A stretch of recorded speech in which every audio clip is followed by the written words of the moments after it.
Greetings, ladies and gentlemen, I'm GC Smith, and boy, I'm really excited today because Wizards have come out and announced the bans and restricted update a week early today for Aether Revolt, and it's really exciting because it involves standard bans.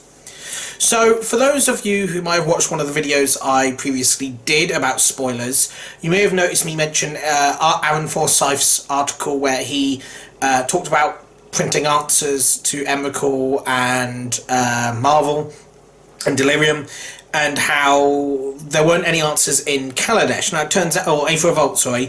It turns out that they decided instead of printing answers, they were just going to ban the cards. Yes, that's right. There have been 3 standard bans today. The first standard ban since I started playing the game. So we're going to talk about those bans and what they mean for the format, as well as take a quick look at maybe the bans in Modern.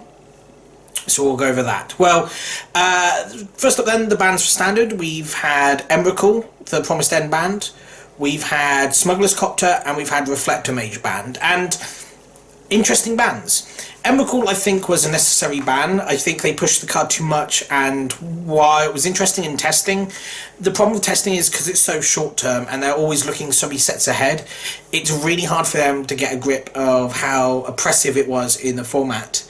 There's also a lot of the time they just don't build the right deck. They don't build the best deck in Standard. They keep missing decks. They miss Mono Blue Devotion back in Return to Ravnica Feroz Standard. They thought Coco wasn't going to see any Standard play. Things like that. You know, that's the reality of it. And so when it comes to cards like Emrakul that are super pushed to make them see play, they kind of went overboard. You see, Emrakul is a fine creature if it costs 13 mana. Maybe even fine if it costs 10. But in Standard, it's never casting more than 6, or 7, sorry. Sometimes can be cast for 6, and sometimes is cast for 4 mana. So, it's a significant card in terms of how it interacts with the format. It's also one of the worst threats to answer in the format, because it's immune to any instant speed threat answer beyond things like Stasis Snare or anything set on the board already, and it often takes the answers that are either in your hand or you top deck that turn because they take control of your turn and use it against you, and so it leaves yourself with very little in the way of answers to it, which is difficult as well. Now I understand Wizards want a 13 mana threat to win the game, but like I said, when it's 7 mana or 4 mana, then it shouldn't win the game on the spot. That's just silly and far too early for the format. So Emrakul got banned, and this does nerf 2 decks. The Marvel decks, which can no longer just whip it out and win, they now have to rely on Emrakul and other cards like that. And while Emrakul is still quite a beating on turn 4, it is possible to beat it. It can be exiled quite easily, and because it doesn't take your turn, even if it takes 2 of your lands, which it may not often do, you can just get rid of it by any exile effect in Standard, and you can do it at instant speed, so that's incredibly relevant. Especially when that deck has no other threats really beyond what it whips out with its Marvel. So if you manage to answer the threat, you should have plenty of time to get back into the game realistically. Then we've got the fact that it affects the Delirium deck, obviously. Great answer to that. The big problem with Delirium, I find, is that when you've whittled out your resources, getting rid of Ishkana 4 or 5 times for the same copy, because of cards like Liliana the Last Hope, and various other sorceries and enchantments it uses that return things, well, the sorcery that returns it, and the enchantment that can dig it from the top, so it's got very recursive. By the time you've answered that, Emrakul is just unanswerable. It's just impossible to answer by that point in the game. You've had to use all your sorcery speed answers on those, so it's a very significant ban for Delirium. It gives every deck a chance against Delirium if it didn't already. Control decks are going to love the ban. It allows them to actually start focusing on real threats in the deck, or at least allow them to focus on hitting Ishkana. Now, basically those are the 2 decks hit by the Emrakul ban. So what the other 2 bans? Well, Smuggler's Copter was seen play in any deck that could run it, and that was any deck with multiple creatures that wasn't trying to fuel a particular strategy like Delirium.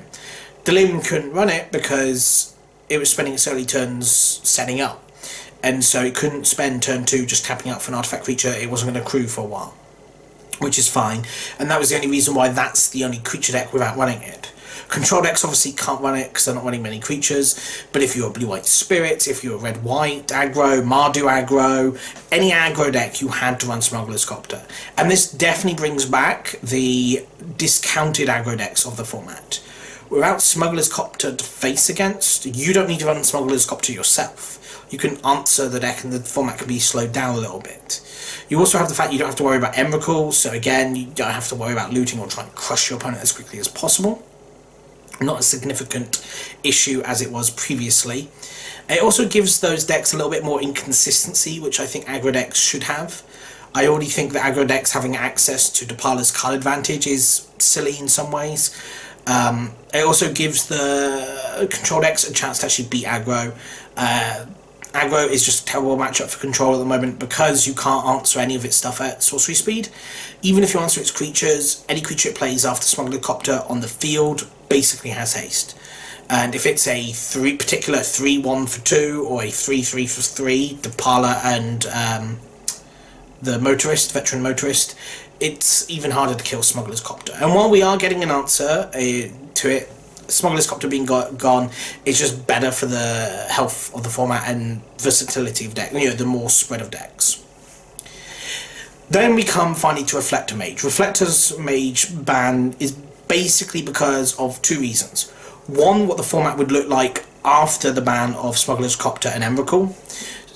Reflector's Mage becomes incredibly powerful against the aggro decks, as well as any other deck really out there. One thing Smuggler's Copter did was help you beat Reflector Mage, because if they bounce your creature, then they could never really bounce your Copter, and so you always had a thing of threat on the board to keep pressure on them, which was significant, hugely significant. So see a ban as well gives those decks that have lost Smuggler's Copter a game against blue-white tempo, or blue-white flash. Blue-white flash would have probably just become dominant in the format because Delirium still kind of beats them, but they only have to deal with Ishkana and with Stasis now and stuff like that. It's not hard for them to deal with. So overall, that's kind of how the format's going to shape out. Now, I am a little bit worried about graveyard removal. There not being any graveyard hate really because of the dredgy standard decks with Prized Amalgam having a huge impact in my metagame. They again are hard for control to beat, and I love control. So, but you don't need as much graveyard hate now without Emrakul, so that's significant. In regards to the modern bans. Gitaxian Probe was banned, and Golgari Grave Troll was rebanned because it was unbanned last year. Now this is significant. It was unbanned previously because Dredge wasn't doing anything and it had no real impact the moment it was unbanned. In fact, it was only with the combination of, I think, Prized Amalgam really brought back Dredge ultimately, and while Cathartic Reunion helps the deck set up, Golgari Grave Troll, I guess, was the biggest way for it to dredge through its deck, which was significant. But again, Prized Amalgam, if I banned anything, it would have been Prized Amalgam. Without Prized Amalgam, the deck doesn't do what it does significantly. It only has 4 other creatures it can return, and they're 2/1s, which is nothing in the format, really. Having 3/3s, though, that keep returning is a lot more significant. A lot more things can't block them, if you know what I mean. And Gitaxian Probe was banned because of its interaction with aggro decks, such as Infect and Suicide Zoo, or as people came to call it, Death Shadow aggro, really. Those decks didn't care about their life total, so it was free. Fundamentally 3 cantrip that gave them all the information on their opponent's hand, telling them whether or not it was safe to go for something, which is significant. I'm only disappointed by that ban for the reason of Storm. I love Storm. I want to play Storm in Modern at GP Birmingham, which I'm not going to be able to now. That's just going to be unplayable. You cannot play Storm without Gitaxian Probe. It just enables so many hands that are weak otherwise. So I'm going to have to find some other blue-red spells base deck, which is probably going to be Delver, Grixis Delver perhaps, though that does require me spending a lot of money on fetch lands. So probably going to have to try and borrow cards if I can. So that's it. Yeah, that's the video. What do you think of the bans? I know they're sometimes popular, somewhat not popular. Do you think they'll refresh the standard format enough for people to return?